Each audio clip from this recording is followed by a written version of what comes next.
Pengadilan Negeri Kelas 1A Palembang Kamis 7 Agustus 2025 menggelar sidang putusan kasus dugaan korupsi penjualan aset milik Pemprov Sumsel.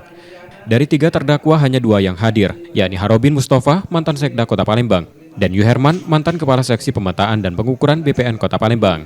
Sementara terdakwa Usman Goni, kuasa penjual, absen karena sakit. Majelis Hakim menjatuhkan hukuman 2 tahun penjara pada Harobin Mustafa dan 1 tahun 3 bulan penjara untuk Yuherman. Sedangkan Usman Goni divonis 2 tahun 3 bulan penjara.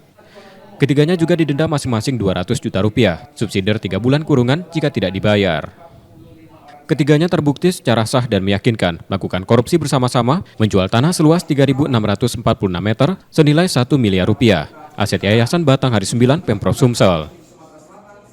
Menyatakan terdakwa Dr. Andes Harobin Mustafa MSI tersebut di atas terbukti secara sah dan meyakinkan bersalah melakukan tindak pidana korupsi secara bersama-sama sebagaimana dakwaan subsidiar. Jatuhkan pidana terhadap kepada terdakwa oleh karena itu dengan pidana penjara selama 2 tahun dan pidana denda sejumlah 200 juta rupiah dengan ketentuan apabila denda tersebut tidak dibayar dengan pidana kurungan selama 3 bulan. Vonis ini lebih ringan dari tuntutan jaksa yang meminta hukuman 4 tahun untuk Harobin dan Usman serta 3 tahun untuk Yuherman.